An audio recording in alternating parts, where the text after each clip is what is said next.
Okay. So this is the 11th iteration of Software Crafters Meetup. Just to reiterate, the purpose of this a community जहाँ पे हम लोग programming paradigms share कर सकें, दूसरे से सीख सकें, learning शेयर कर सकें, in order to make us better engineers, ताकि हम लोग engineering excellence से सब चीज़ें हासिल कर सकें. तो टाइमलाइन वही है, हम लोग 3 बजे तक जो है अपने डिस्कशंस रैप अप करेंगे. उसके बाद हम लोग जो है काटास करेंगे फॉर अबाउट 2 आवर्स और फिर उसके बाद रेट्रो कर लेंगे. ठीक है. और जस्ट टू रिटरेट अगेन के डिस्कशंस हैं, इट्स नॉट अ क्लासरूम, तो अपने ओपिनियन ज़रूर शेयर करना. सो मुझे कोई डेफिनेशन दे सकता है अभी यहाँ पे कि अपनी कोई भी डेफिनेशन के उसके उसके दिमाग में लेगेसी कोड क्या होता है? जिसके टेस्ट प्रॉपर नहीं लिखे हुए हों, टेस्ट कवर नहीं हो सारा. उसके टेस्ट ना सिंपल अंदाज़ा लगाना लेगेसी कोड का, तो आप अपनी कंपनी में वो प्रोजेक्ट देखो जिसको लोग टच करने से, जिस पे काम करने से बहुत डर है, तो अज्यूम कर वो लेगेसी कोड है उसमें. देखो, लेगेसी कोड मेरे नज़र में ये वो मतलब ओल्ड कोड जो मतलब पहले से रिटर्न हो और आप उस पर हाथ लगाने से मतलब हिचकिचाते हैं या आप डरते हैं कि कहीं मुझे कुछ करने से कोई बग क्रिएट ना हो जाए, ये legacy code. I think legacy code वो है जो जहाँ पे कोई ओनरशिप नहीं है, so it's like a legacy. So सब कंट्रीब्यूट कर रहे हैं लेकिन no one owns it. I think इसमें एक एडिशनल इसकी डेफिनेशन जो ऐड कर सकते हैं उसमें ये कि जो लेगेसी कोड होता है नॉर्मली उसकी जो चीज़ें होती हैं, फंक्शंस होते हैं, वो डेप्रिकेट हो गए होते हैं नॉर्मली, या उसके साथ जो लाइब्रेरीज होती हैं वो डेप्रिकेट हो गई होती हैं, जिस वजह से वो उसको या तो बिल्कुल नए कोड में शिफ्ट करने की ज़रूरत होती है या बिल्कुल नए वर्जन पे लाने की ज़रूरत होती है. यस, हम सब बहुत क्लियर हैं लेगेसी कोड क्या होता है. एक और थोड़ी सी डिफरेंट डेफिनेशन ध्यान में आई है कि ऐसा कोड जो कि वक्त के साथ इवॉल्व नहीं हुआ, वो बहुत यानी कि काफ़ी पुराना हो गया, 5-10 ईयर्स ओल्ड है या मे बी 2-3 ईयर्स भी हो सकता है. तो अब बेसिकली उसको जब भी कोई देखता है तो वो उसको समझ नहीं पाता कि वो कोड करना क्या चाह रहा है, या वो टेस्टेबल नहीं है, वो न्यू स्टैंडर्ड्स के मुताबिक नहीं है. या किसी बंदा का अपना भी लेगेसी कोड हो सकता है कि उसने पास में कोड लिखा तो अब उसने बहुत सारी नई चीज़ें सीख ली हैं, तो that code is legacy for him. लेकिन अगर कोई बंदा लर्निंग ही ना करे तो उसका कोड कभी भी लेगेसी नहीं बनेगा. इसको इस सेंस में भी देख सकता है. मेरे हिसाब से ऐसा कोड जिसकी कोई स्क्रिप्ट नहीं हो. स्क्रिप्ट का मतलब कि आप कभी उसको चेक नहीं कर सकते, कि हो सकता है कि आज सब सही चल रहा है लेकिन कल का नहीं पता, तो उसकी चेक करने की स्क्रिप्ट या टेस्ट नहीं एग्जिस्ट करता हो तो वो लेगेसी कोड है. लेगेसी कॉमन चीज़ में जो सबकी डेफिनेशन से निकालूं तो ये है कि उसमें कोई नया चेंज करने से लोग घबराते हैं कि कुछ ना कुछ ब्रेक कर देंगे, क्योंकि यहाँ तो टेस्ट नहीं लिखे हुए, यहाँ जो उसकी प्रॉपर अंडरस्टैंडिंग नहीं है कोड की.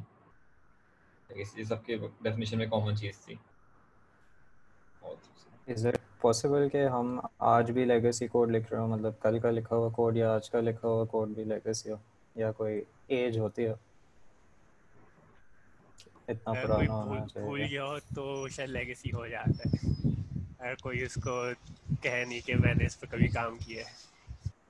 आपका लिखा हुआ कोड आपके लिए लेगेसी नहीं होगा, किसी और के लिए हो सकता. 2 साल बाद कोड देखना अपना जाके और बताना वो लेगेसी है कि नहीं. सही है. सोबान की डेफिनेशन अच्छी थी. प्रॉब्ली मुझे तो याद रहेगा मैंने क्या लिखा था, लेकिन हो सकता है वो किसी और को समझ ही ना आए, किसी और के लिए चेंज करना मुश्किल हो, तो वो उसके लिए लेगेसी बन जाएगा. इसमें एक ये भी चीज हो सकती है कि अगर मल्टीपल प्रोग्रामर्स एक ही जगह पे कंट्रीब्यूट कर रहे हो तो वो शायद दोनों के लिए लेगेसी बन जाएगा. कि दोनों की फंक्शनैलिटी तो एट टाइम चल गई, लेकिन थोड़ी देर के बाद या नेक्स्ट डे या जब भी आके उन्होंने इंडिविजुअल ने देखा तो दोनों को ना मसला होना शुरू हो गया. एक और डेफिनेशन हो सकती है, जो कोड प्रॉपर डॉक्यूमेंटेड ना हो वो एक तरीके का लेगेसी कोड भी हो सकता है, क्योंकि जब नए कोडर्स उस पर काम करेंगे so they don't know anything about that. सही है. आई गेस जाजिब के पास आगे एक अच्छी स्टोरी है टू टेल. अभी तो एवरीवन इज एग्रीइंग कि legacy code is code that is hard to change. तो एक एग्जांपल केस सिनेरियो लेते हैं जो कि आगे सब रिलेट कर सकते होंगे। एक लेगेसी कोड है और हमें उसमें एक नया फीचर ऐड करना है। तो उसकी कहानी जो कि वो जो नॉर्मली होता है हमारे साथ, हम क्या करते हैं कि पहले जाते हैं कोई प्रीवियस डेवलपर से किसी को ढूंढते हैं, कहीं से इन्फॉर्मेशन निकाल के लेकर आते हैं कि ये कोड करता क्या था, उसकी इंटेंशंस क्या थी। हम थोड़ा कोड बेस पढ़ के और थोड़ा सा अंदाज़ा लगा के वो इन्फॉर्मेशन गेन कर लेते हैं और एक चेंज कर देते हैं उसमें आके। फिर हम क्या करते हैं कि हम सर्विस बूट करते हैं, उसकी टेस्ट हिट करते हैं to make sure expected result है वही आ रहा है और जो चेंज हमने किया वो चेंज रिफ्लेक्ट हो रहा है। फिर देयर सम डायन फ्रॉम क्वालिटी ग्रुप या क्यूए ग्रुप जिसको हम जाके बोल देते हैं अपने रिग्रेशन टेस्ट चलाओ उस पर जस्ट टू इंश्योर कि हमने कोई चीज़ ब्रेक ना कर दी हो। अगले दिन वो आती है हमें और बताती है कि जो बिल्ड ब्रेक हो गई है कोई फंक्शन। एंड अब ये ना उसको मालूम है ना हमें मालूम है कि बिल्ड ब्रेक क्यों हुई है, और क्योंकि मल्टीपल डेवलपर्स एक साथ काम कर रहे थे उसके ऊपर, तो या तो हमारी वजह से बिल्ड ब्रेक हो गई या उनकी वजह से बिल्ड ब्रेक हो गई है। कोई बंदा एक्सेप्ट नहीं करना चाहता कि बिल्ड जो उनकी वजह से ब्रेक हो गई है। एंड अब जो सारी टीम जो अपने सारी फीचर्स डेवलपमेंट रोक के बैठे हुए हैं और बिल्ड को ठीक कर रहे हैं ताकि वो वापस से वर्किंग कंडीशन में आए ताकि सब डिप्लॉयमेंट्स कर सकें। हाँ, किसी ने ये चीज़ एक्सपीरियंस किया अपनी लाइफ में कभी यहाँ से सिमिलर? हाँ, ऐसे चैलेंजेस तो फेस करने पड़ते हैं अगर आपके पास एक लेगेसी कोड होता है और आप उस पर करंटली अगर काम कर रहे हो तो आपको पता होता है कि मतलब तरह की सिचुएशन आ जाती हैं। कुछ ऐसे प्रोजेक्ट जिसमें लेगेसी कोड होता है तो उसमें ज़्यादातर यही होता है कि अगर आप कोई चेंज कर रहे हैं तो अगर उसके टेस्ट लिखें तो वो ज़रूर प्रॉपर रन करें और उन एग्जिस्टिंग टेस्ट केसेस को भी अपडेट करें ताकि हो सकता है आपको पूरा डोमेन तो नहीं मालूम हो मगर क्योंकि उसके टेस्ट केस लिखे हों तो आपने जो चेंज किया है उसका इम्पैक्ट और भी जगह पे हो सकता है। तो टेस्ट केस अगर आप सारे रन करें तो उससे काफ़ी हद तक इम्पैक्ट का भी आइडिया हो सकता है कि आपकी चेंजेस के इम्पैक्ट कहाँ हैं और वो भी टेस्ट केस के थ्रू वैलिडेट हो सकते हैं। वो इस सिनेरियो से मतलब इस चीज़ों से भी इस सिनेरियो से बचा जा सकता है मगर ऐसे सिनेरियो काफ़ी हद तक आते हैं। सही। मेरे साथ भी पहले बहुत होता था। हम लोग 2 हफ्ते की स्प्रिंट रन करते थे। उसके एंड में बहुत सारे लोगों ने बहुत सारे कमिट्स किए हुए थे, 10 20 50 कभी कभी, और एंड में जाके क्यूए के पास बिल जाती थी, वो वेरीफाई करते थे, कुछ ब्रेक होता था और फिर 2 और हफ्ते लगते थे चीज़ें सही करने में। फिर यही सेम साइकिल रिपीट होती रहती थी, कभी भी डिप्लॉयमेंट जाती नहीं थी। और अगर आपकी डेवलपमेंट भी मल्टीपल रीजन्स पे हो रही हो तो और इशू होता है कम्युनिकेशन में। और अगर हम टेस्टिंग हटा देते तो प्रोडक्शन में जाके फटता तो और फिर जाके वापस डिबट होती थी। मेरे साथ हो गया था, फिर 1 हफ्ता लग गया था, वो फीचर रोजाना डिप्लॉय होता था और किसी न किसी की वजह से बिल्ड पड़ जाती थी, फिर वो वापस डिबट हो जाती थी, अगले फिर डिप्लॉय होती थी और मेरा 1 हफ्ते तक से एक फीचर नहीं आ पा रहा था। तो एक और सिनेरियो भी है, सेम सिचुएशन है, लेगेसी कोड एग्जिस्ट करता है बट द फर्क डिफरेंस इज के फर्क जो है वो उसके यूनिट टेस्ट लिखे हुए थे। तो सेम कोई पुराना, कोई 5 साल पुराना कोड है, बैडली शेप बैडली रिटन, लेकिन समहाउ जो भी बंदा डेवलपर था उसने यूनिट टेस्ट लिख दिए थे। अब क्या करते हैं हम लोग, अब ये होता है कि हम लोग यूनिट टेस्ट पढ़ते हैं और उससे अंदाजा लगाने की कोशिश करते हैं कि उस डेवलपर की या कोड की एक्चुअल इंटेंट क्या थी, उसका पर्पस क्या था। Since code is unclear and before making any change we would like to तो हम क्या करते हैं उसको रिफैक्टर करने की कोशिश करते हैं, क्योंकि टेस्ट एग्जिस्ट करते हैं, हमारे पास एक सेफ्टी नेट एग्जिस्ट करती है कि हम कोई फीचर ब्रेक कर देंगे तो टेस्ट हमें बता देंगे। तो using that as a safety net हम लोग माइनर रिफैक्टर्स करते रहते हैं। हर दफ़ा हम लोग करने के बाद जो है वो टेस्ट रूट चलाते हैं अपना और वेरीफाई कर लेते हैं हमने कोई चीज़ ब्रेक नहीं की हुई। एंड जब फाइनली वो कोड अच्छे शेप में आ जाता है तो फिर हम जाते हैं और उसमें चेंज भी कर देते हैं जो हमने इनिशियली गए होते हैं, जो पर्पस था लेगेसी कोड को छेड़ने का। एंड द थिंग इज कि सिंस हमने टेस्ट थे हमारे पास तो हम लोग कॉन्फिडेंट थे कि हमने कोई चेंज जो है किया वो कोई ब्रेकिंग चेंज नहीं होगा। एंड मोर ओवर जो कोड है वो अब बेटर शेप में आ गया है, तो मे बी उसको अब लेगेसी कोड नहीं कह सकते बिकॉज अब वो रिफैक्टर हो गया और काफ़ी अच्छे शेप में आ गया। तो आई डोंट नो, ये तो बड़ा मुश्किल है किसी ने कभी ये चीज़ फेस की हो। किसी ने ये चीज़ फेस की है ऐसा? हाँ, ये चीज़ मैंने फेस की है। एक फंक्शन था 5 हैंडल लाइन का, बहुत बैडली रिटर्न था। मुझे मतलब मैं छूने से भी मतलब डर रहा था कि अगर मुझसे अगर चेंज गलत हो गया तो मतलब ये फट जाएगा आगे आगे कोड। लेकिन फिर भी मैंने बहुत केयरफुली उसको रिफैक्टर करके उसको मल्टीपल फंक्शंस में ब्रेक करके उसको रिफैक्टर फाइनली कर दिया था मैंने।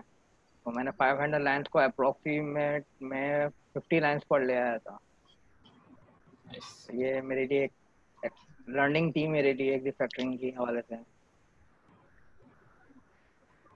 इस पे यहाँ पे एक पॉइंट है कि यहाँ पे आपने मेंशन किया यूनिट टेस्ट का।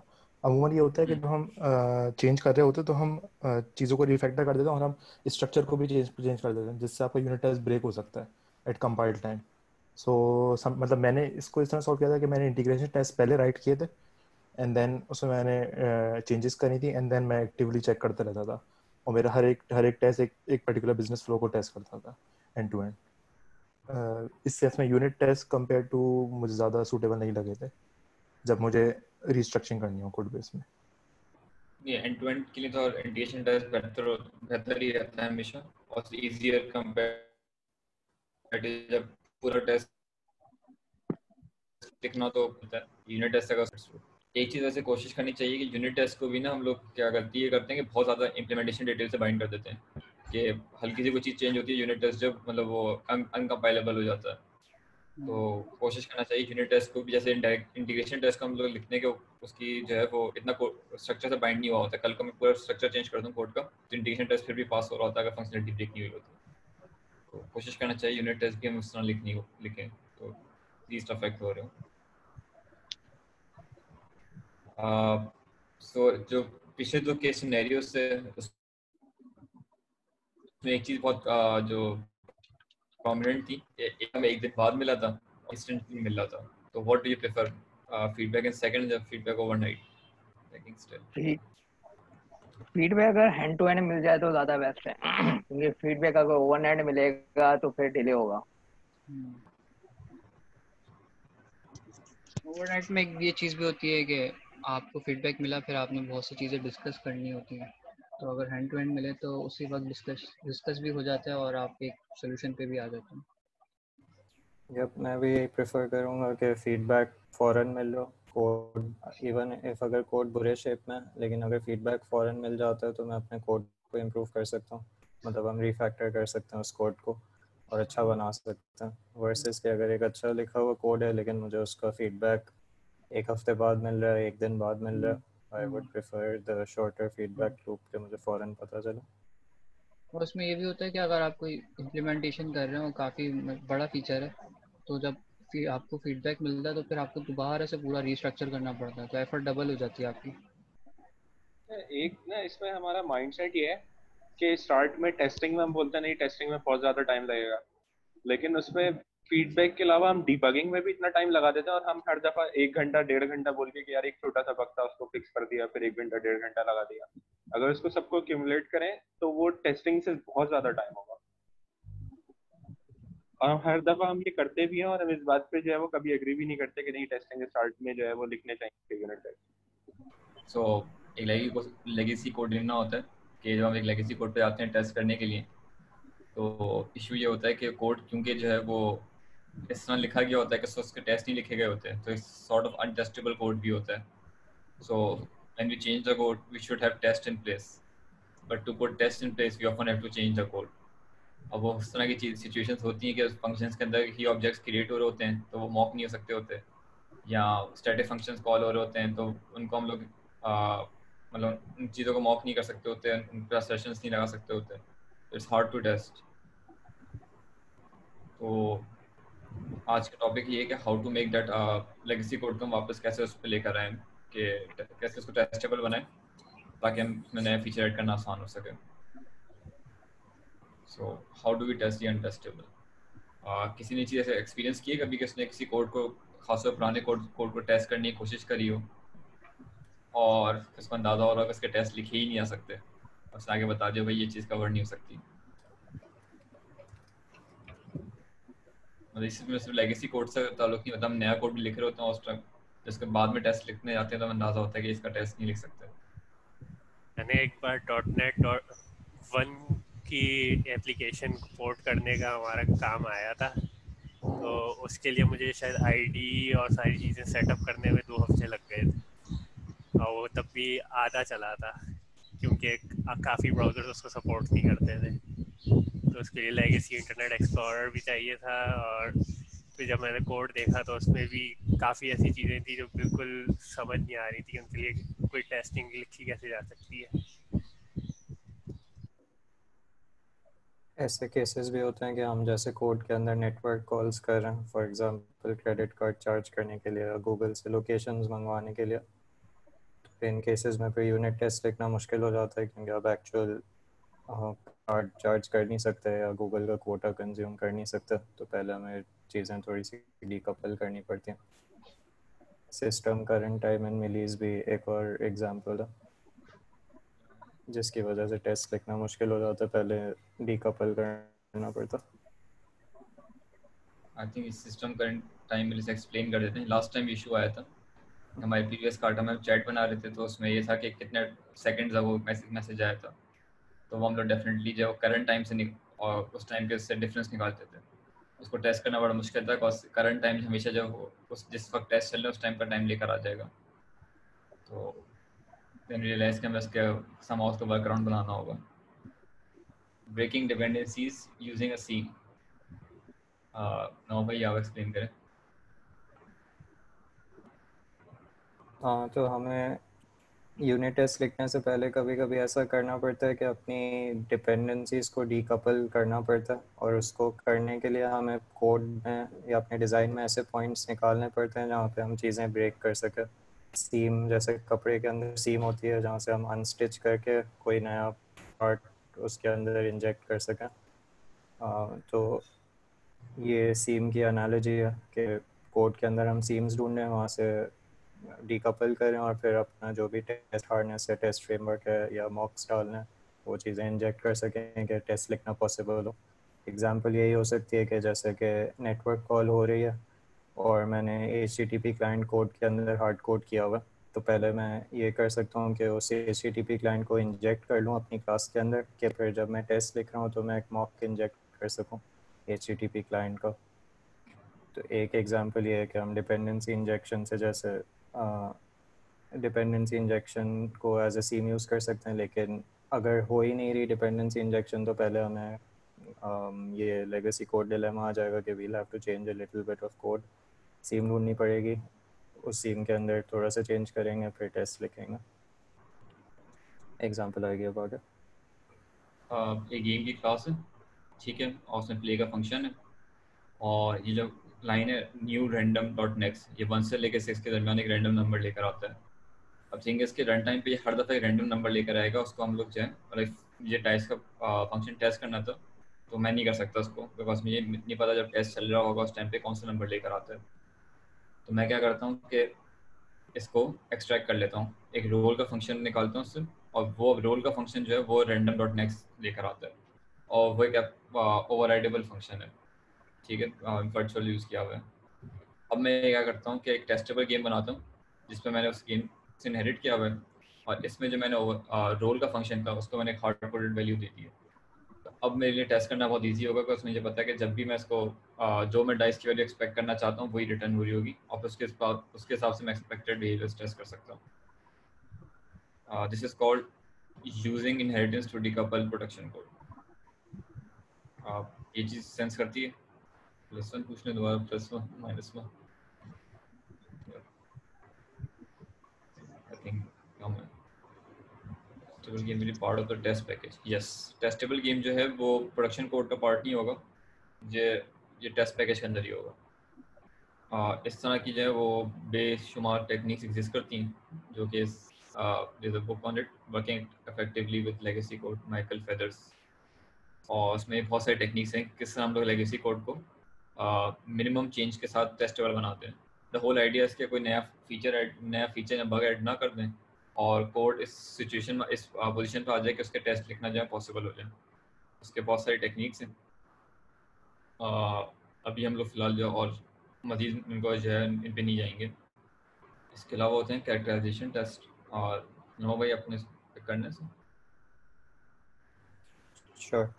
कैरेक्टराइजेशन टेस्ट बेसिकली ये होता है, नेक्स्ट स्लाइड पे जाओगे, कि हम अपने एग्जिस्टिंग कोड को यूज़ करें टू राइट टेस्ट्स। अगर हमारे पास स्पेसिफिकेशन या एग्जिस्ट करते हैं तो हम उन स्पेसिफिकेशन से टेस्ट लिख सकते हैं, लेकिन अगर अज्यूम करते हैं कि जिसने कोड लिखा था वो है ही नहीं, या कोई स्पेसिफिकेशन डॉक्यूमेंट एग्जिस्ट ही नहीं करता जिससे हम पता कर सकें कि बिजनेस रिक्वायरमेंट्स थी क्या, जिसकी बेसिस पे कोई इम्प्लीमेंटेशन की गई थी, तो कैरेक्टराइजेशन एक तरीका ये है कि हम अपने कोड के अराउंड एक सेफ्टी नेट बना दें, लेकिन based on what the code currently does, not what it is expected to do. तो हम करंट कोड के बिहेवियर को देखें और उसकी बेसिस पे अपने टेस्ट फॉर्म कर लें, और फिर जो भी चेंज करना है चेंज करें। कि अगर कोई भी चीज़ ब्रेक होती है, कोई भी अनएक्सपेक्टेड चीज़ होती है, तो हमारे टेस्ट हमें बता दें कि कुछ ब्रेक हुआ। सब क्लियर? इसमें मेरा एक सवाल ये है कि आप मतलब correct me if I am wrong, इसके अंदर हम ये करते हैं कि हम कोड को देखते हैं एंड कोड को टेस्ट कर रहे होते हैं कंपेयर टू बिजनेस लॉजिक या बिजनेस जो भी डिमांड करता है उस कोड से। तो इसके अंदर एक चांस ये होता है कि हम बग को भी एक्चुअली टेस्टेबल बना सकते हैं।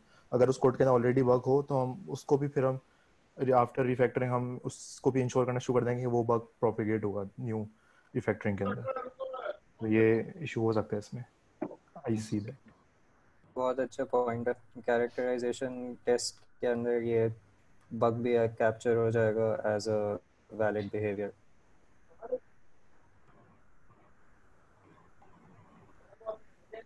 वेरी गुड लेकिन वो पॉइंट। बग किसी ने फिर रिपोर्ट नहीं किया हुआ होगा, क्योंकि हम एक्चुअली पता ही नहीं बग होता है असल में। बेसिकली वो बग जो है Unknown वो bug। फंक्शनैलिटी के तौर पे एक्ट कर रहा होगा, क्योंकि हम कैरेक्टराइजेशन टेस्ट के अंदर जो कोड जिस तरह बिहेव कर रहा है हम उसको फेस वैल्यू पे ले रहे हैं कि that's what code is supposed to do. तो बेशक वो बग है, लेकिन वो स्पेक्स में के हिसाब से बग होगा, लेकिन स्पेक्स हमारे पास है नहीं, तो बेसिकली इट्स अ फीचर। एक डिफरेंट कन्वर्सेशन थी। Test makes me slow, I just wasted 2 hours, was it worth it? ये एक बहुत कॉमन चीज़ होती है, खासतौर पे जब नए बंदे स्टार्ट करते हैं। नहीं, जब मैं भी स्टार्ट करता था तो मेरा तो अंडरस्टैंडिंग ये थी कि testing is not part of my job, या not part of that part of development. Testing जो है एक्स्ट्रा चीज़ है जो मैं एफर्ट पुट करता हूँ जस्ट बिकॉज कंपनी पॉलिसी है। तो वो चीज़ टेस्टिंग मेक्स अस स्लो, या एटलीस्ट जैसे हम लेगेसी कोड की बात कर रहे थे तो उसने टेस्ट, हम लोग ये करेंगे पहले उसके टेस्ट लिखें, टेस्ट टेबल बनाएं एंड देन नया फीचर ऐड करें। तो the who thinks that this will actually make us slow.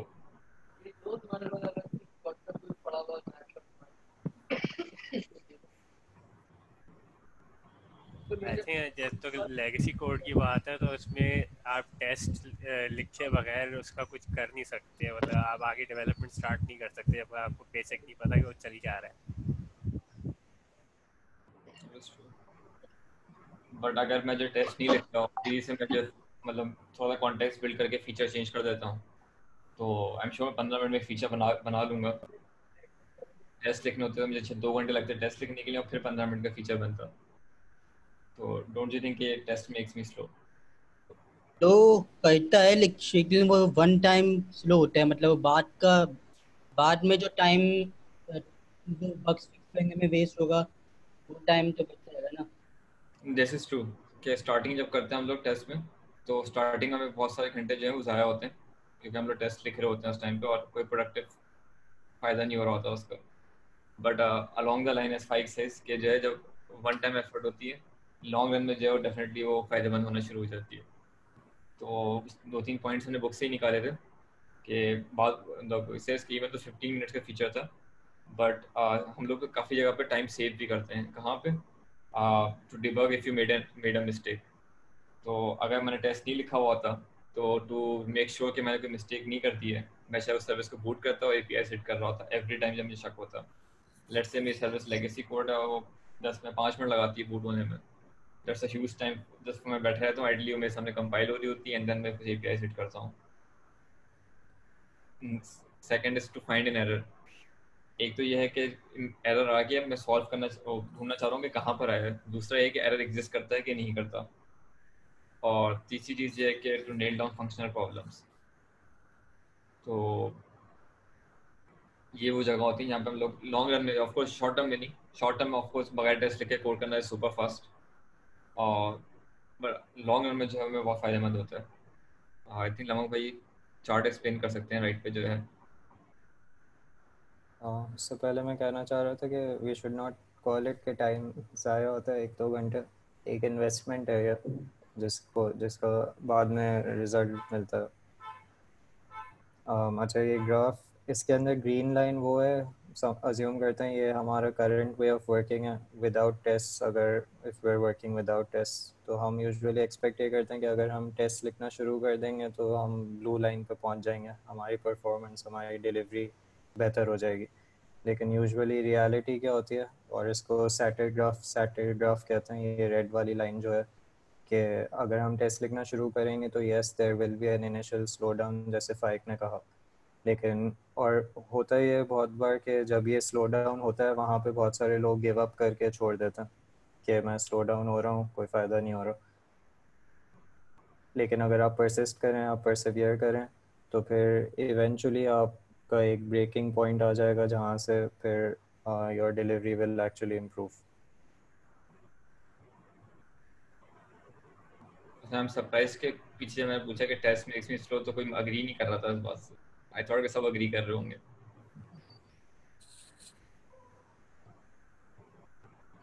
Test definitely आपको स्लो डाउन करेंगे इनिशियली, लेकिन इसमें एक चीज़ जो लेगेसी कोड के कॉन्टेक्स्ट हम कह सकते हैं कि जब भी हम लेगेसी कोड को यूज़ करें या उसको रिफैक्टर करें तो वो लाइक वन ऑफ एक्सरसाइज नहीं होनी चाहिए कि एक बार हमने पूरा उठा के A to Z जो है उसको रिफैक्टर करना शुरू कर दिया। बेसिकली जितना पार्ट हमारा करंटली कंसर्न है उसको रिफैक्टर करें और उसी को उसके टेस्ट लिख लें, ताकि एक तो बर्डन ना बने और दूसरा हमें बेसिकली जो उस पर इन्वेस्टमेंट करनी पड़ी अपने करंट गोल को अचीव करने के लिए वो ओवर द बोर्ड ना हो। क्विक डेवलपमेंट के लिए एक ये भी चीज है कि हम टेस्ट कवरेज के ऊपर देख सकते हैं, उसका ट्रेड ऑफ के ऊपर कि कितना कवरेज हमें देनी चाहिए, कितनी कवरेज जो है ना वो हम मिनिमम या ऐसे रख सकते हैं कि भाई ये सेफ कवरेज है। जरूरी नहीं है कि हमारा कोड 100% कवरेज के ऊपर जा रहा हो अगर हमें कोई चीज की क्विक डिलीवरी करनी है। कुछ ऑब्वियस केसेस हैं, हमें पता है कि यार इसका ऑब्जेक्ट हर हाल में क्रिएट होगा तभी आगे बढ़ेगा, तो हमें जरूरी नहीं हम जो है वो उसमें नल स्टार्ट से नल ऑब्जेक्ट चेक लगा रहे हो, इस तरीके की चीजें कर रहे हो, तो हम इनको स्किप भी कर सकते हैं एट टाइम्स। ये मेरा अपना मात भाई की बात से ये एक जो और है पॉइंट आया जहन में कि आपके पास जो कोड है लेगेसी कोड, वो किसी रीजन की वजह से लेगेसी है बिकॉज वो सारे का सारा यूज नहीं हो रहा होगा। वो पुराना कोड है, उसको रिप्लेस कर दिया गया है, लेकिन उसके कुछ पार्ट्स हम यूज करना चाह रहे हैं, तो चांसेस ये हैं कि हम पूरा कोड जो है वो यूज नहीं कर रहे होंगे। तो जितना पार्ट हम यूज करें सिर्फ उसी को कवर करें। एक बात मैं ये ऐड करना चाहूँगा कि सिंस कोड हमारा लेगेसी है तो उसके अंदर एक सबसे बड़ा प्रॉब्लम भी आता है कि उसके अंदर बहुत ही ज़्यादा टाइट कपलिंग हुई होती है, इसकी वजह से आपको उसकी बाउंड्रीज आइडेंटिफाई करने में भी इशू हो सकता है, और फिर इन रिटर्न आपको जो है टेस्ट लिखने में या उसमें मज़ीद स्लोनेस फील होगी। ये होती है अगर कोई लेगेसी कोड में मैं टेस्ट लिख रहा हूँ और वो कोड अभी टेस्टेबल कंडीशन में है नहीं, तो पहले उसको टेस्टेबल कंडीशन में लाने के लिए रिफ्रैक्टर करना होगा। अब जो टेस्टेबल कंडीशन नहीं था उसको टेस्टेबल कंडीशन में आया, इस टाइम जो अगर कुछ चीज़ ब्रेक हो रही है उसको कैसे अवॉइड कर सकते हैं?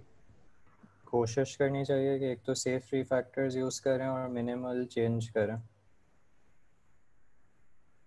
के अलावा जो ये टेक्निक एग्जिस्ट करती हैं, कोशिश करेंगे यूजिंग दीज करें ताकि जो फंक्शनलिटीज कम से कम ब्रेक हो रही हो।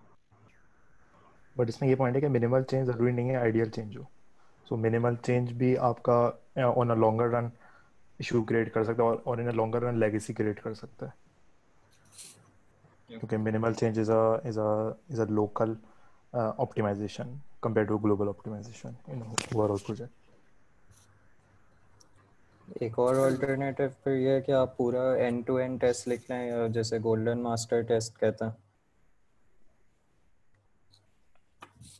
अगर इतना ही रिस्की है तो फिर आप पूरे सिस्टम को टेस्ट हार्डनेस में डाल के पूरा ही सेफ्टी नेट के अंदर डाल के पूरा ही टेस्ट कर लें, उसके बाद अपना चेंज करें। एक चीज़ इसमें और ये है कि अगर तो हम रीफैक्टरिंग अचीव नहीं कर सके तो जो हमने टाइम इन्वेस्ट इसके ऊपर करा होगा, क्योंकि हर चीज के ऊपर जो है ना उसका वो टाइम इन्वेस्टमेंट के रिटर्न की एक वो भी होता है कि रिटर्न ऑफ इन्वेस्टमेंट, उस केस में क्या होगा इन टर्म्स ऑफ बिजनेस अगर हम बात करें, या कोई जैसे अब जाहिर सी बात है लेगेसी कोड पे हम कुछ चेंज कर रहे हैं तो उसका कोई बिजनेस रीजन है जिसकी वजह से हम चेंज कर रहे हैं। हमने एक दिन 1.5 दिन लगा दिया हमने उसको रिफैक्टरिंग करने पे और हम रिफैक्टरिंग अचीव नहीं कर सके फॉर सम रीजन। एक चीज़ ये हो सकती है कि instead of making testable at the time of bug resolve, उससे ज़्यादा बेहतर ये नहीं कि जब हम फीचर को डेवलप कर रहे हैं तो उसके अंदर आपके पास ज़्यादा अथॉरिटी होती होगी शायद कि आप जो है कोड को ज़्यादा बेहतर तरीके से, इवन लेगेसी कोड को भी आप जो है थोड़ा बहुत रिफैक्टर कर सकें, उसको टेस्ट कर सकें, क्योंकि उसके अंदर आपके पास टाइम भी थोड़ा ज़्यादा होता है एज़ कम्पेयर टू बग। तो मैं सोच रहा हूँ कि अगर टाइम बहुत ज़्यादा लग रहा है रिफैक्टर करने में, और अगर हम इतना ही ख़राब कोड है उसमें अगर जल्दी करके चेंज कर देते हैं तो पॉसिबल है कि उससे भी ज़्यादा टाइम लगेगा जब ये चीज़ बाद में रिपोर्ट होगी कि आप चेंज कर दिए और एक हफ्ते बाद प्रोडक्शन पे जाके पता चला कि बग है। तो कॉस्ट हमें कहीं ना कहीं पे पे करनी पड़ेगी। अब हम अपफ्रंट पे कर सकते हैं उस कोड को अच्छा बना के रिफैक्टर करके 2-3 दिन लगा के जितना भी टाइम लग रहा है, या फिर हमें एक हफ्ते बाद वही सेम चीज़ वापस आ रही होगी कि प्रोडक्शन पे जाके चली ही नहीं। इतना ही मुश्किल था अगर रिफैक्टर करना तो उतना ही रिस्की होगा उस चेंज को करके प्रोडक्शन पे भेजना। आई एम थिंकिंग नॉर्मली जैसे हम लोग जो माइनर रिफैक्टर्स करते थे, उस जो हमने लास्ट में रिफैक्टरिंग की टेक्निक सीखी थी उसको अप्रोच करें तो आई थिंक रिफैक्टरिंग फेल होनी नहीं चाहिए, मतलब रिफैक्टर हो जाना चाहिए कोड।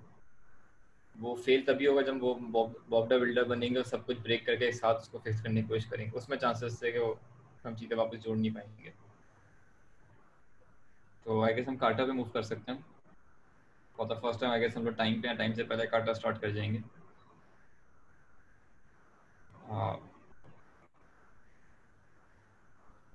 कुछ गाइडलाइंस थी टेस्ट लिखने के लिए।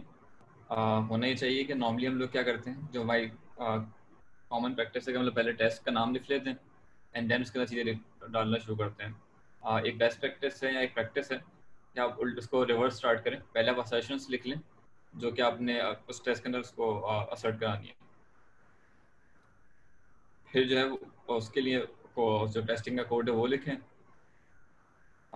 एंड फाइनली इसके बाद उस टेस्ट का नाम डिसाइड करें बेस्ड ऑन जो आपने उसमें क्या क्या असर्शंस चेक करी, मतलब उसको रिवर्स में लिखें इंस्टेड जैसे हम लोग नॉर्मली लिखते हैं। तो ऐसा करने से जो टेस्ट के नाम बहुत मीनिंगफुल हो जाते हैं और जो चीज़ हम टेस्ट कर रहे होते हैं बहुत स्पेसिफिक हो जाती है। Just a guideline.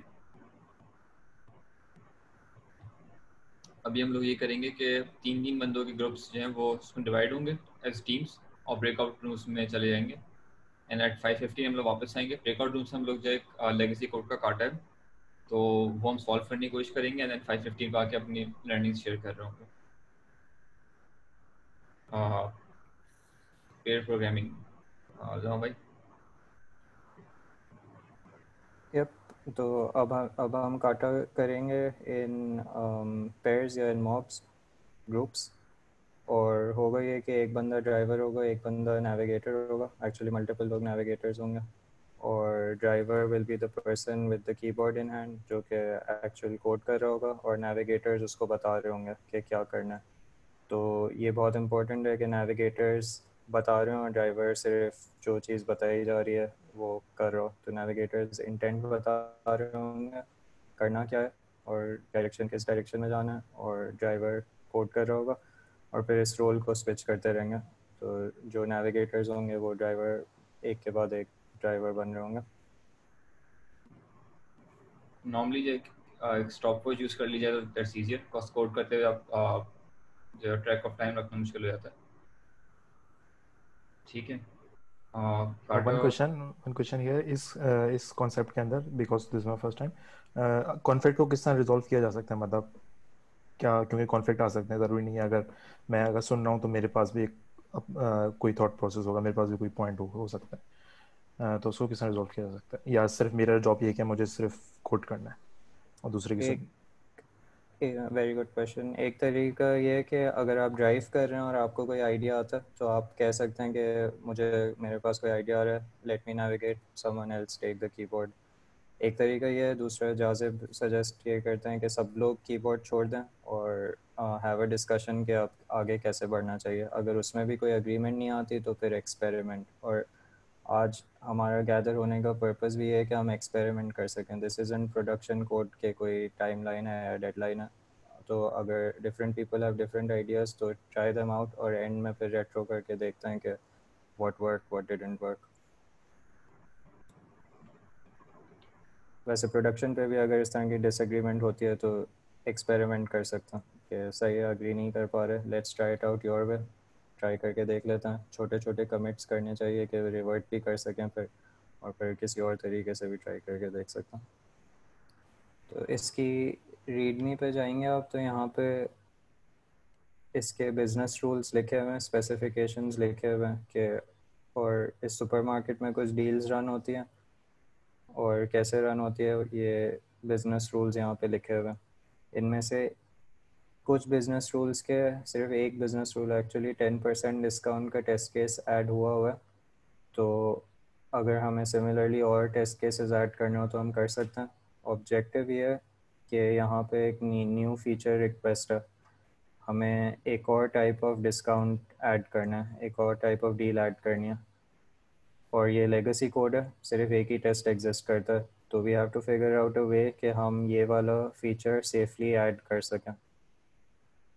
टेस्ट लिख के any other way that you guys have in mind, I guess test लिख के। इस पे इन्होंने कुछ और वो लमक भाई इसमें 2-3 इन्होंने पॉइंट्स भी मेंशन करे हैं कि स्टेप्स अगर फॉलो करना चाहें बिजनेस रूल्स के नीचे जो इनके 3 पॉइंट्स लिखे हुए हैं। सही है। Create some test cases and aim to get good code coverage so that you're confident to do some refactoring. और इसके अलावा ये है कि you have good test cases, identify code smells और feature envy, फिर इसके बाद apply refactoring techniques, and when you're confident तो उसके बाद फिर आप new feature इसमें implement करता है। तो इसको भी follow कर सकते हैं। अपने mind में अगर कुछ और jump start हो तो उसको भी कर सकते हैं। आप breakout rooms create कर देते हैं।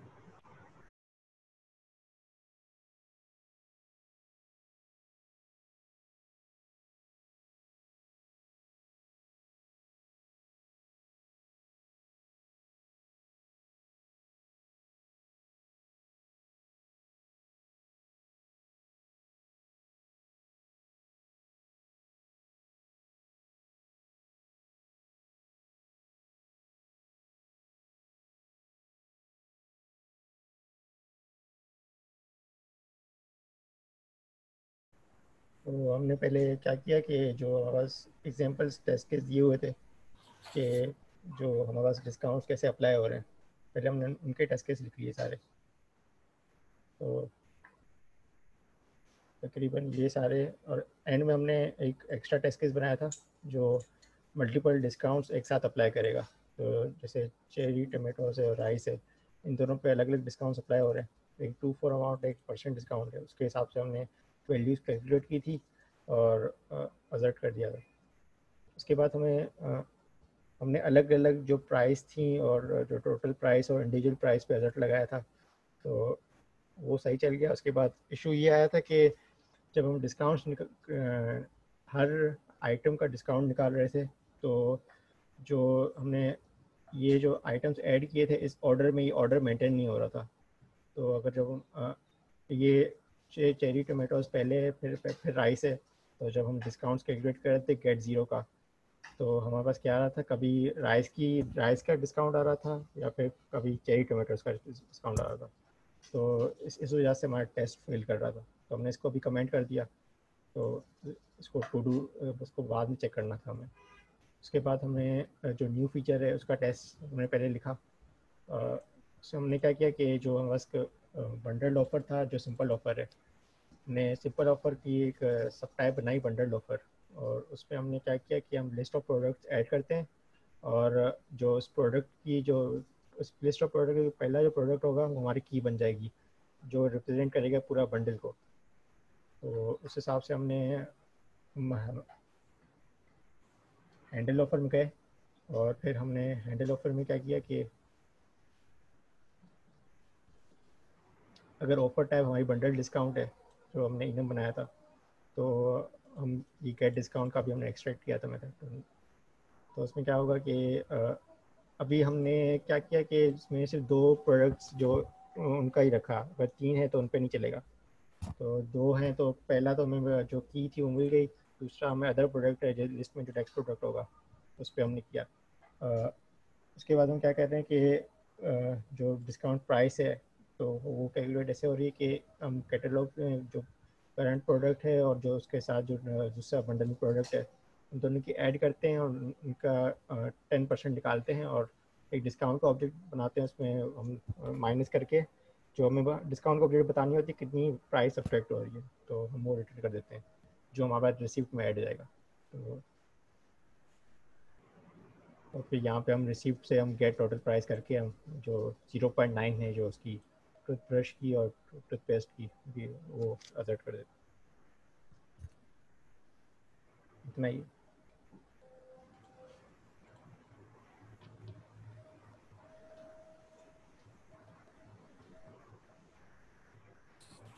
क्वांटिटीज चेक नहीं कर रहे अभी, तो हमने सिर्फ 2 ही रखी हुई थी। तो टाइम नहीं बचा था। था रूल के। हाँ टाइम सबमिट करो।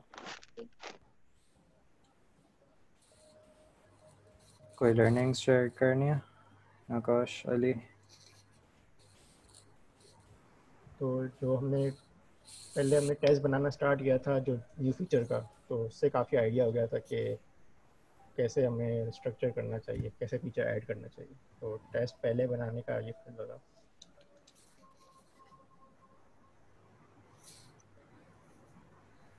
टेस्ट से ये फायदा हुआ कि हमें सिस्टम में क्या चल रहा है, केस लिखना शुरू किया, उसके बाद दूसरा लिखा, हमें आइडिया होना शुरू हो गया कि ये किस तरह अकॉम्प्लिश हो रहे हैं। इसके जो भी यहाँ पे हमें स्टेट दिए हुए हैं, डेज ऑफर्स दिए हुए हैं।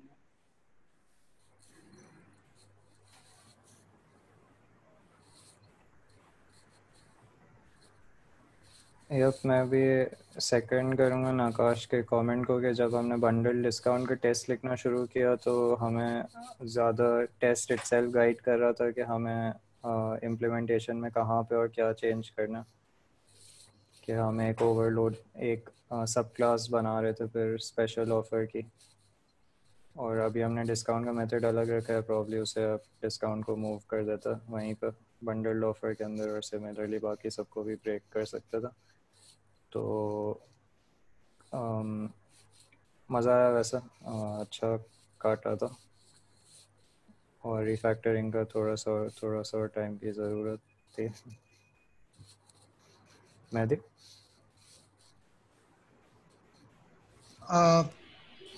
इनिशियली मैं तो एकदम बीच में ड्रॉप आउट हो गया था, लेकिन ड्रॉप हो गया था लाइट की वजह से।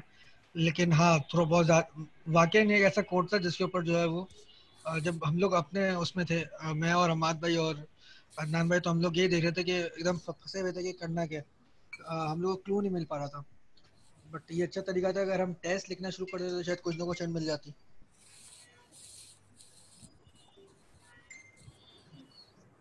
एक और चीज़ जो हम कर रहे थे, हम जब टेस्ट लिख रहे थे तो फिर हम रन करके उसकी कवरेज भी देख लेते थे शॉपिंग कार्ट के अंदर के, जो हमने जिसका जैसे buy 2 toothbrushes and get 1 free का टेस्ट लिखते थे, फिर रन करके वेरीफाई कर लेते थे कि एक्चुअल जहाँ पे कवर होना चाहिए वो कवरेज मिल रही थी या नहीं मिल रही थी। प्रॉब्लम इतनी कॉम्प्लिकेटेड नहीं थी, लेकिन इसका सोल्यूशन बहुत ज़्यादा कपल था। हाँ, यस, इंटरेस्टिंग चीज़ ये थी, हमने ऑलमोस्ट पूरे 2 घंटे लगाए टेस्ट लिखने में, लेकिन ये एंड में जो फीचर ऐड करना था वो रफली 10 मिनट में हो गया था, और टेस्ट सारे पास हो रहे थे, तो हाई कॉन्फिडेंस के साथ एटलीस्ट 2 प्रोडक्ट का बंडल बन गया था। तो काफ़ी जल्दी फीचर ऐड हो गया आफ्टर एडिंग टेस्ट्स।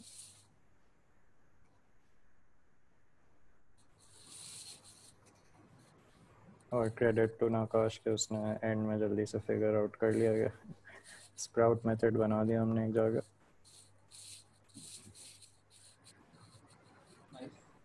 नेक्स्ट पे मूव करें। Yup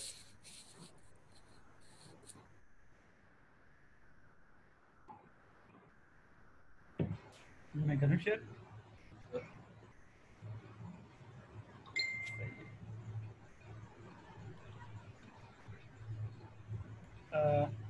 so one direct last वाले से दिखाना ड्रीम्स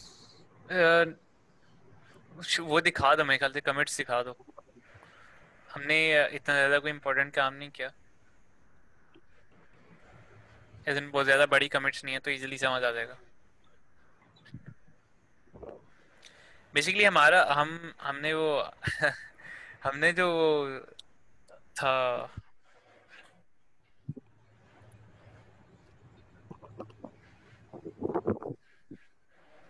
हमने ज़्यादातर टाइम ना टेस्ट हार्डनेस बनाने में लगाया और उसके बाद हमने रिफैक्टरिंग कर ली।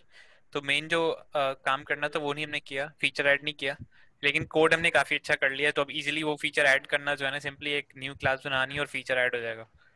अच्छा, अब हो ये रहा है कि हमने सिंपली ये किया कि टेस्ट ऐड कर लिए, सारे डिफरेंट जितने भी इन्होंने टाइप्स ऑफ फीचर्स दिए हुए थे ऑलरेडी, जो ऑफर्स दी हुई थी, उन सब के ना अलग अलग हमने टेस्ट ऐड कर लिए, आइटम्स डाल लिए और अलग अलग टेस्ट लिख के। तो बेसिकली शुरू में हमने पूरा टेस्ट हार्डनेस बनाया और जो 5 डिफरेंट उन्होंने या 6 डिफरेंट ऑफर्स दी हुई थी उन सब के इंडिविजुअल टेस्ट लिख लिए। एक ऑफर का उन्होंने टेस्ट ऑलरेडी दिया हुआ था, बाकी हमने लिख लिया। उसके बाद फिर अब इन टेस्ट की वजह से ना अब हम बहुत इजीली जो है वो अपने पास जो चेकआउट का फंक्शन था ना वो बहुत इजीली हम रिफैक्टर कर सकते थे। तो चेकआउट के फंक्शन के अंदर जो मेन काम हो रहा था ना, एक फंक्शन था जिसका नाम था हैंडल डिस्काउंट्स या हैंडल ऑफर्स। वो ये करता था कि वो पूरी रिसीट आ जाती थी, उसके बाद वो रिसीट के अंदर से आइटम्स उठा लेता था और उसके बाद 1 बाय 1 बेसिकली डिस्काउंट अप्लाई करता था, यानी कि डिस्काउंट ऐड कर देता था रिसीट में। तो शॉपिंग कार्ट के अंदर ये हैंडल ऑफर्स का फंक्शन है। इनिशियली ये देखें काफ़ी एक तो लॉन्ग मेथड है, कंडीशनल्स भर के हैं और बहुत ही मुश्किल कोड है। तो हमने मेजर काम जो है ना इसी को रिफैक्टर करने में लगाया है। तो फर्स्ट ऑफ ऑल जो हमने मेन काम किया वही किया कि जो भी इफ के अंदर वाले काम थे ना, उनको एक प्रॉपर नेम दे दिया, मेथड्स में ले गए उनको, ताकि हमें आइडिया हो जाए बेसिकली हो क्या रहा है। उसके बाद हमने ये देखा कि जो ये बेसिकली एक डिस्काउंट की ऑब्जेक्ट बना रहे हो उसके लिए बेसिकली सारी जो कंडीशनल्स है ना वो लगे हुए हैं। तो हमने ये कहा कि हम एक डिस्काउंट फैक्ट्री इंट्रोड्यूस कराते हैं जो कि हमें डिस्काउंट के ऑब्जेक्ट देगा। लेकिन फिर मसला ये था कि हर किस्म के ऑफर के लिए ना डिफरेंट किस्म के डिस्काउंट ऑब्जेक्ट बन रही थी। तो उस यानी कि उसके लिए डिफरेंट किस्म के पैरामीटर्स चाहिए थे। तो फिर हमने ये किया कि उस कपलिंग को तोड़ने के लिए हमने अपनी जो है ना डिस्काउंट इंस्टेंस के नाम से एक क्लास बना ली जो कि हमारे पास ये करती थी कि डिस्काउंट और डिस्काउंट इंस्टेंस के दरमियान की एक इंटरमीडिएट क्लास बन गई वो, जिसको बाद में ना हमने डिस्काउंट में कन्वर्ट कर लिया इजीली। ये टू डिस्काउंट का फंक्शन आप देख सकते हैं इधर। ये सिंपली ये करता है कि ये जो क्लास बनती है इसको एंड में टू डिस्काउंट में कन्वर्ट कर लेता है। अब इस क्लास की हमने स्पेसिफिक इम्प्लीमेंटेशंस बना दी हर किस्म के डिस्काउंट के लिए, 5 फॉर अमाउंट के लिए, 10% के लिए, सारे जो डिफरेंट किस्म की ऑफर्स थी उन सब के लिए हमने इसकी इम्प्लीमेंटेशंस कर ली। अब हमारा कोड जो है ना बिल्कुल डीकपल हो गया ओरिजिनल डिस्काउंट वाले उससे। तो अब सिंपली हमने ये किया कि इस वाली क्लास को जो है ना और रिफैक्टर करने के लिए हमने इनिशियली ये किया था कि जो सारे पैरामीटर्स हम उसके जो हमने मेथड्स एक्सट्रैक्ट किए थे ना कंडीशनल के अंदर से, जो वो उनमें जो मेथड भेज देते थे एज इट इज उनको हमने ना डिस्काउंट की ऑब्जेक्ट्स, डिस्काउंट इंस्टेंस की ऑब्जेक्ट्स के वो कंस्ट्रक्टर में भेज दिया। लेकिन बाद में फिर हमने ये ऐसा ऐसा करके जो है ना मेथड्स रिमूव वो पैरामीटर्स रिड्यूस करने शुरू कर दिए। तो मेरे ख्याल से एंड पे आ जाओ साथ बिल्कुल, जहाँ पे हम बेसिकली फैक्ट्री इंस्टेंस से डिस्काउंट्स के ऑब्जेक्ट मंगवा रहे हैं। तो एंड में बेसिकली ये हो गया कि हम रिसीट के अंदर जितनी भी प्रोडक्ट्स हैं उनके अंदर हर किसी के ऊपर जाते हैं। अगर उस किसी प्रोडक्ट के ऊपर हमारे पास ऑफर अवेलेबल होती है तो उस ऑफर के अगेंस्ट जो है हम एक डिस्काउंट फैक्ट्री से डिस्काउंट का इंस्टेंस मंगवा लेते हैं और रिसीट में उसे ऐड कर देते हैं। तो सिंपली कोड वो रिड्यूस हो गया। ये अगर तुम डिस्काउंट फैक्ट्री दिखाओ साथ,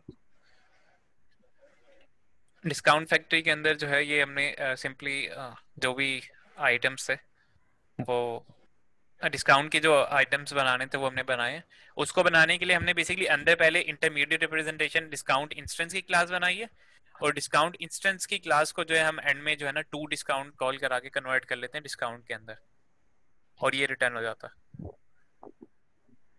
यहाँ पे बेसिकली हम लोग डिस्काउंट इंस्टेंस इंट्रोड्यूस कराने का मकसद ये था कि ये डिस्काउंट जो है काफ़ी सारी जगह पे यूज़ हो रहा था, हम लोग ब्रेक नहीं करना चाह रहे थे चीज़ें।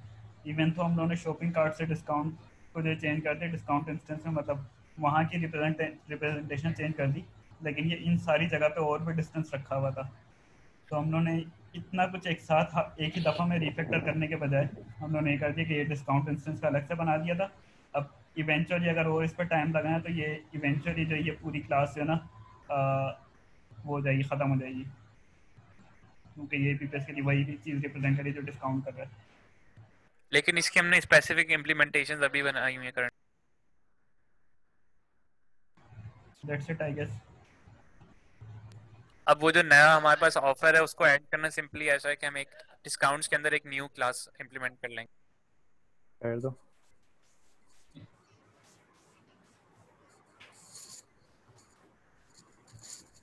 करो करो, एक बार लाइव ऐड कर लेता हूँ। सही है, साथ करो। हाँ मेरे ख्याल में उसमें एक और इशू आएगा कि हमारे पास इंस्टेड ऑफ प्रोडक्ट की कपलिंग के लिस्ट ऑफ प्रोडक्ट की कपलिंग होगी।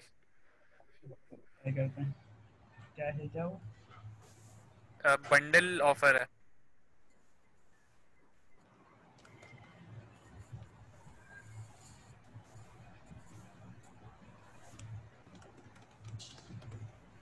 इसके बाद 2 ही ग्रुप्स है ना, मैं टाइम है इस वजह से थोड़ा सा टाइम स्पेंड कर सकता हूँ।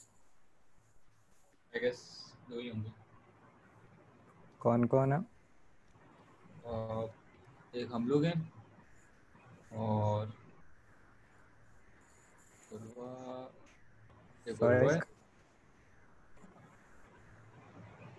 फाइक मेरे साथ है, मैं और वह। सेट है। इसके अलावा कोई और ग्रुप तो नहीं है ना? हम लोगों का है।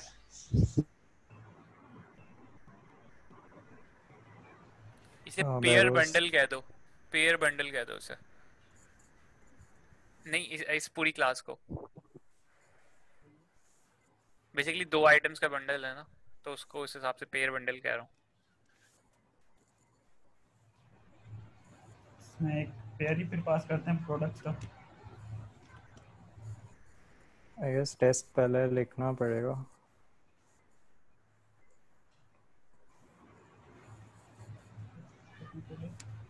एक 2 मिनट लेते हैं, अगर हो जाता है ट्राई कर लेता हूँ करने की, वरना फिर आगे बढ़ता।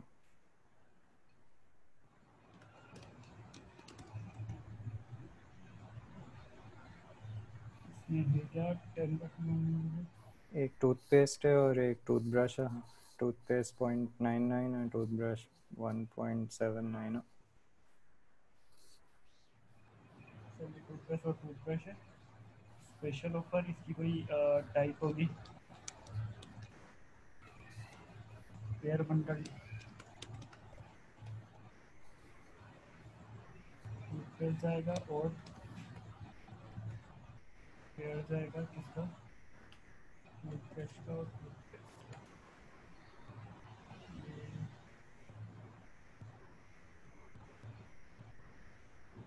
ऑफर को थोड़ा सा रिफैक्टर करना पड़ेगा, उसमें लिस्ट ऑफ प्रोडक्ट्स आ जाएंगे।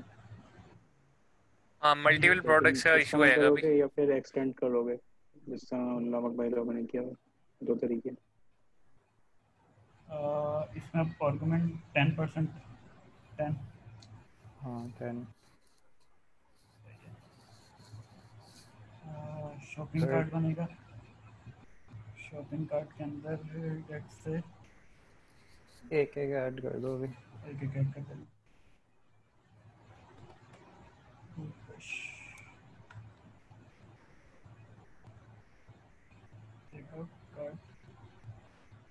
मग भाई आप लोगों ने डिस्काउंट के अंदर जो प्रोडक्ट हैं वो सिंगल ही थी आई थिंक, उसको भी मल्टीपल करना पड़ेगा। उसको हैंडल किया था? डिस्काउंट के अंदर भी प्रोडक्ट्स हैं। नहीं हमने अभी एक ही रखा हुआ, मतलब हमने उसको चेक कैसे किया था? मैप में भी एक ही रखा हुआ था और डिस्काउंट में भी एक ही रखा हुआ था, ये भी सही करना पड़ता। डिस्काउंट के अंदर भी मल्टीपल आएंगी फिर, और हाँ डिस्काउंट के अंदर भी चीज़ें मल्टीपल आएंगी। डिस्क्रिप्शन चेंज हो जाएगी। एक काम करें, अभी सिर्फ ये बंडल बंडल जो है ना, बेसिकली काम ये करो, ज्यादा अच्छा आइडिया ये नहीं हो सकता कि बंडल जो है वो उसको एक आइटम बना लो, एक प्रोडक्ट बना लो। नाकाश का भी यही सजेशन था, हमने कोशिश की थी लेकिन इंटुइटिव नहीं लग रहा था, क्योंकि आप शॉपिंग कार्ट में इंडिविजुअल आइटम्स ही ऐड कर रहे होंगे। हाँ, और इसके अलावा जो इसमें एग्जांपल दी ऑप्शन भी है ना बहुत सारे हो जाएंगे। हाँ कितने प्रोडक्ट्स वो करेंगे, मतलब हर किसी के साथ बनता होगा। चलो नेक्स्ट पे चलता हैं, ट्राई करते हैं इसे, फिर बाद में मज़ा आएगा इसे करने में।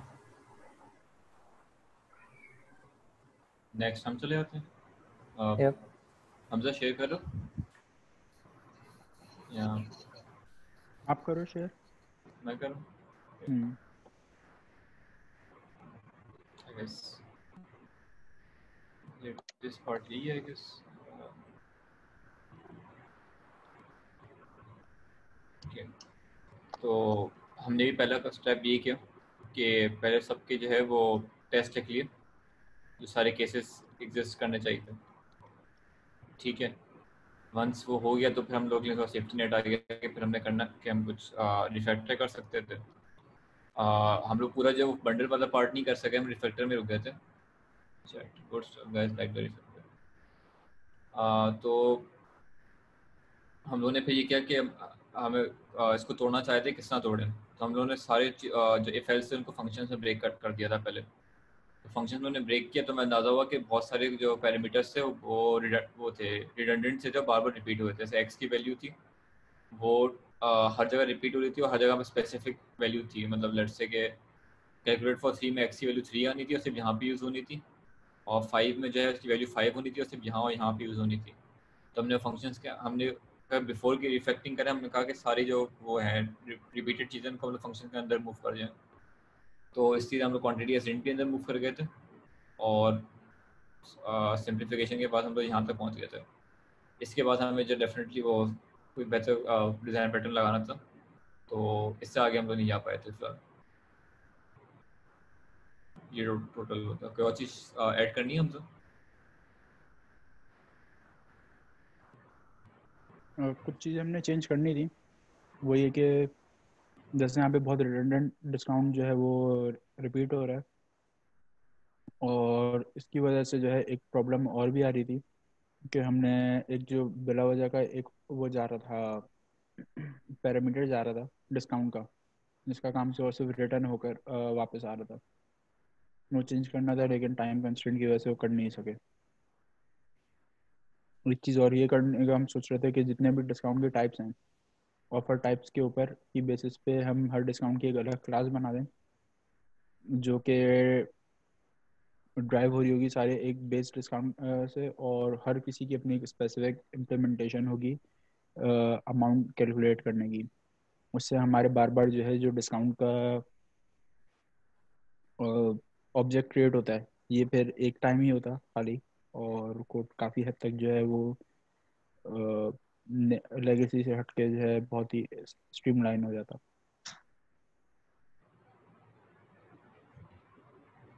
प्योर लर्निंग शेयर करनी किसी ने नोट्स लिख ली थी। एक तो ये था कि जैसे टेस्ट हमारे लिए सेफ्टी नेट को एक्ट कर रहे थे, दूसरा ये था कि बिकॉज हमारे पास टेस्ट एग्जिस्ट कर रहे थे, हमने बहुत बीच में हुआ कि ब्रेकिंग चेंज की हम लोगों ने कि हम बहुत जल्दी टेस्ट से हम पकड़ लेते थे कि हम कलर डायरेक्शन में जा रहे हैं, और फिर हम फॉन्ट्स अनडू करते थे और वापस वर्किंग स्टेट में आते और फिर हम लोग नेक्स्ट तरीके से सॉल्व करते थे। और जैसे एक शायद कोई बग भी था जो हमने एक हाँ चीज़ इशू थी, जो चेरी बॉक्स वाला पार्ट था उस पर रियलाइज़ कि वो 0.03 लेके आ रहा था, 0.38 लेके आ रहा था। तो वो हमने जब टेस्ट लिखा उसके हिसाब से तो हमने उसको पकड़ा था कि वो इसकी वैल्यू एक्चुअली आनी चाहिए थी, लेकिन जब वो एक्चुअल में ये नहीं आ रही थी तो which made us realize कि इस फीचर को बाद में विजिट करना है, उसको ठीक करना है कि क्यों 0.3 क्यों नहीं आ रहा है। उसके अलावा थोड़ा सा क्रिप्टिक कोड भी था कि हमें लिखा हुआ था कि 10% डिस्काउंट का, और यहाँ पर 10 की वैल्यू देते हैं। अगर 20% डिस्काउंट चाहिए तो आप दोबारा 10% डिस्काउंट लिखते हो या 20 भेज देते हो। तो फिर शॉर्ट के जो है वो मुझे टेस्ट लिखता हूँ, अंदाज़ा हुआ कि कहाँ पे कोड जो है वो उसमें गुंजाइश है वो करने के लिए, इम्प्रूवमेंट करने के लिए।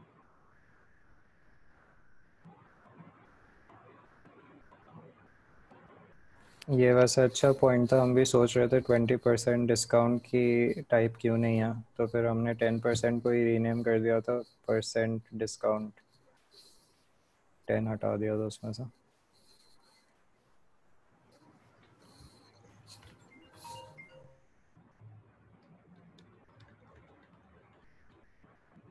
सही।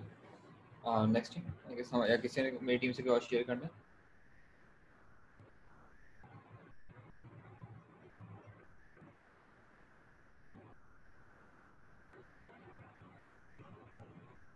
ओके, हम लोग स्टार्ट कर लेते हैं। मैं, हम्माद और वेरोस थे, और तो जस्ट लाइक एवरीवन एल्स हमने भी उसी से टेस्ट से स्टार्ट किया था और मेन टेस्ट लिख लिए थे जो स्पेसिफिकेशन में थे।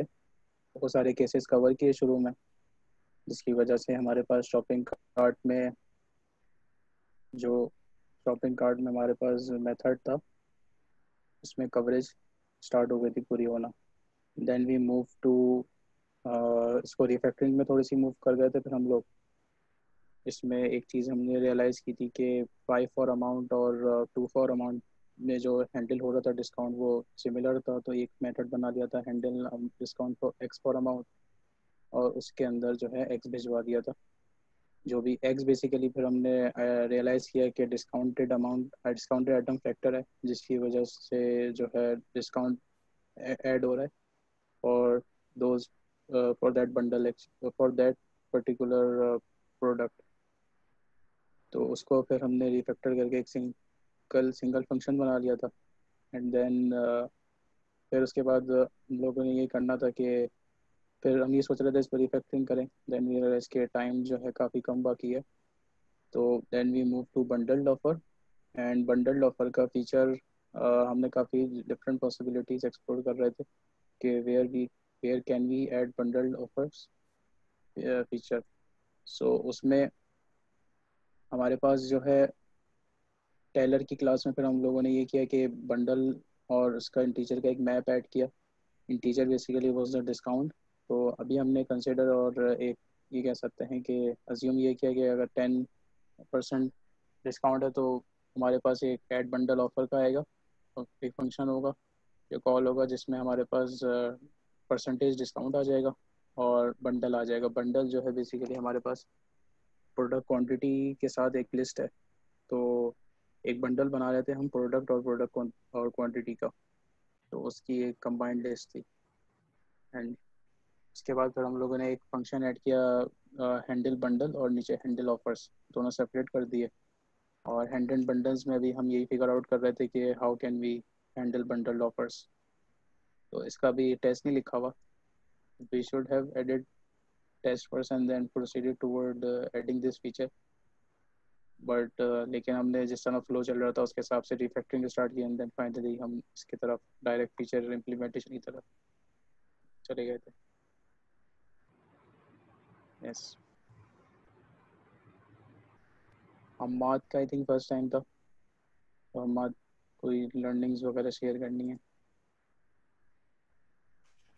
इसके अंदर मेरे लिए बस मुझे ज़रा टाइम लगा था अंडरस्टैंड करने में, क्योंकि हमारी पहली जो इनिशियल डिस्कशन चल रही थी वो उसके अराउंड चल रही थी जो करंट एंटिटी का स्ट्रक्चर है वो क्या सही है क्या नहीं है। क्योंकि हम ये भी देख रहे थे क्या जो टेस्ट लिखा हुआ था इनिशियली उसके अंदर टेलर के पास सारी चीज़ों की इंफॉर्मेशन थी कि कितने ऑफर अप्लाई होनी है। उसूलन वो जो ऑफर्स थी वो आपकी स्टोर से एसोसिएट होनी चाहिए। तो हमारे डिस्कशन अराउंड पहले इनिशियली इसके अराउंड भी चल रहा था, लेकिन जब हमने टेस्ट लिखना शुरू किया तो हमें अंदाज़ा हुआ पूरे फ्लो का और किस तरह सारी चीज़ें चली हैं। तो टेस्ट ने एक्चुअली ये इस चीज़ से हेल्प किया कि डोमेन नॉलेज हमें काफ़ी अच्छी आइडिया हो गया। एंड देन फिर हमें ये सारी चीज़ों का भी अंदाज़ा हुआ कि कहाँ का कोड डुप्लीकेट हो रहा है, कहाँ का चीज़ें code duplicate in a sense जैसे जाजिब ने मेंशन किया कि हमारे पास जो एक पर्टिकुलर फील्ड हम पास कर रहे थे आर्ग्यूमेंट की, जो कि डुप्लीकेटेड है कंपेयर टू enum, तो ये somehow हम enum के अंदर भी स्टोर कर सकते हैं। या एक ये भी हमारी थिंक टैंक था हमारा कि हमारे पास ये जो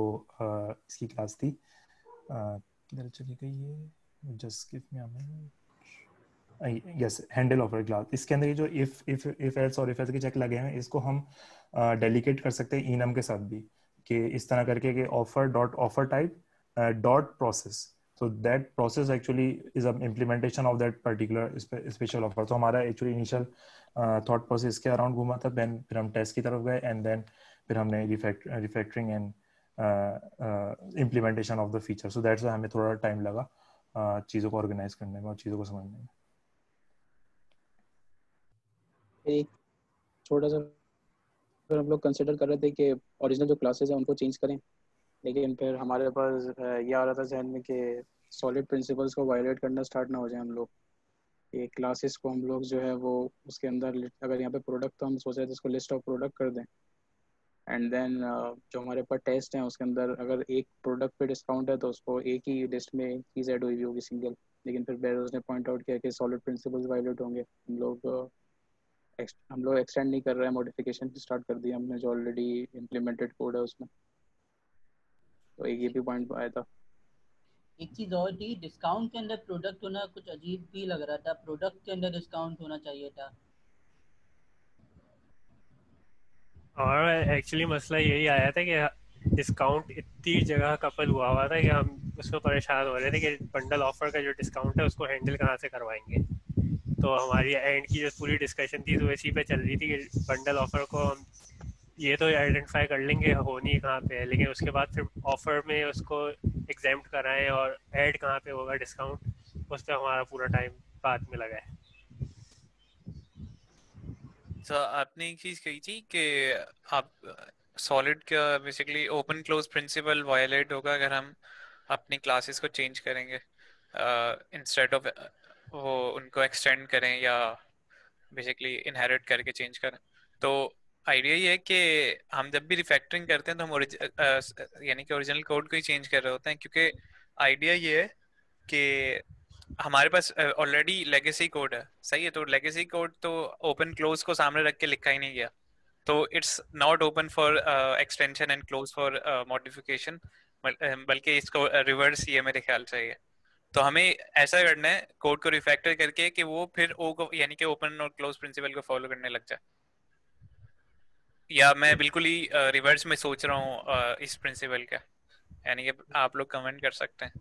बिल्कुल सही कह रहे हो कि हमें रिफैक्टर करके अच्छा बनाना चाहिए। आई थिंक ये लोग इस पर्सपेक्टिव से भी सोच रहे थे कि सिंगल रिस्पॉन्सिबिलिटी भी वायोलेट हो रही है। ये क्लास एक पर्पस के लिए लिखी गई थी, उस पर्पस के लिए सही चल रही है, तो अब हम उसके अंदर उसमें दूसरी रिस्पॉन्सिबिलिटीज़ डालने की कोशिश कर रहे हैं कि बंडल्ड ऑफर के लिए भी चल जाए, किसी और ऑफर के लिए भी चल जाए। वैसे ये चीज़ बहुत इनकी अच्छी थी हाँ कि इन्होंने बंडल की एक अलग क्लास बना दी और उसको बिल्कुल एक अलग स्टाइल में ट्रीट कर रहे हैं। वो उससे बहुत अच्छा कोड हो सकता है। एज इन अगर हम अपने वाले कोड को कंटिन्यू करते हैं तो उसमें हम ये वाली टेक्निक यूज कर सकते हैं।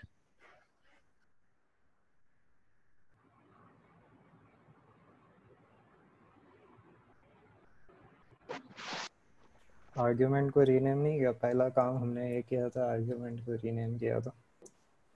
हम भी करने का सोच रहे थे लेकिन उसके लिए कुछ बेहतर नेम समझ नहीं आ रहा था। हमने नाम रखा था डिस्काउंट परसेंटेज और अमाउंट, क्योंकि वो दो काम के लिए यूज हो रही थी, फिर हमने कहा बाद में इसे सही करेंगे। आप तो चेन ऑफ रिस्पांसिबिलिटीज में कहाँ पे वो लगा रहे थे जो कंडीशनल्स लगे हुए थे उधर? मैं भी बेसिकली मेरा आइडिया मैं ये प्रपोज किया था कि हम जो है ना सबसे पहले सारे एक दफ़ा सारे जो चेकआउट होकर सारे आइटम्स आ जाएंगे हमारे पास कि हमारे कार्ट में क्या क्या। फिर हम क्या होता है कि एक ऐसा चलाएंगे जिसके अंदर एक जो है हमारे पास लिस्ट ऑफ जो चेन होगी उसके अंदर क्या होगा कि अलग अलग करके ना प्रायोरिटी वाइज हमारे पास जो है वो बंडल्स होंगे कि कौन सा बंडल अप्लाई होना है, सबसे पहले कौन सा चेक करना है। अब उस बंडल के अंदर पता होगा कि प्रोडक्ट और क्वांटिटी का पेयर होगा कि इस प्रोडक्ट की इतनी क्वांटिटी हो, इस प्रोडक्ट की इतनी क्वांटिटी हो, मिनिमम, तो उसके ऊपर लग जाएगा। तो अगर उतनी क्वांटिटी उस प्रोडक्ट की है और उसमें फॉल कर रहा है तो वो सबसे पहले चेक करेगा, इफ दिस अप्रूव करता है मतलब हैंडल कर सकता है तो वो उसके अंदर चले जाएगा, अगर नहीं कर सकता तो नेक्स्ट पे चले जाएगा, नेक्स्ट पे फिर भी जाएगा वो बेसिकली, अगर वो अप्रूव कर देता है तो भी नेक्स्ट पे जाएगा, हो सकता है कि जो बकिया प्रोडक्ट्स है उसके ऊपर कोई और बंडल लग जाए। तो इस तरह करके चेन ऑफ रिस्पॉन्सिबिलिटी होगा, but not chain of responsibility in real के वो एक जगह आके वो टर्मिनेट हो जाए, बल्कि ये कंटिन्यू चलता रहेगा टिल द एंड, जब तक कि जो है वो इसका प्रोडक्ट खाली ना हो, मतलब उसका कार्ट खाली ना हो जाए। हमारी एक और भी आर्गुमेंट हुई थी कि जो बंडल अप्लाई हो रहे हैं तो वो ऑफर से एक्सक्लूसिव होंगे, या मतलब इस तरह होगा कि बंडल हो गया तो ऑफर आएगी या नहीं आएगी, उसी चीज़ पे अलग से अप्लाई नहीं होगी। तो उस पर भी हमारी बहस हुई थी कि उसके हिसाब से किस तरह आगे हम लोग चलाएंगे। हाँ, क्योंकि वो कोड उसमें जो स्पेसिफिकेशन दी हुई थी उसमें लिखा हुआ था कि अगर बंडल लग गया तो फिर उसके बाद मतलब उसमें उल्टा लिखा हुआ था, उसमें लिखा हुआ था अगर बंडल नहीं लग सका तो फिर ऑफर लगेगी। फिर हम ये अज्यूम कर रहे थे कि अगर बंडल लग गया तो उसके बाद ऑफर नहीं लगनी चाहिए उसी प्रोडक्ट पे। अगर 2 टूथ ब्रशेज और 2 टूथपेस्ट हैं तो ऐसा नहीं होना चाहिए कि 3 for 2 वाला भी लग जाए उसमें, एक 2 बंडल्स बन जाने चाहिए ये।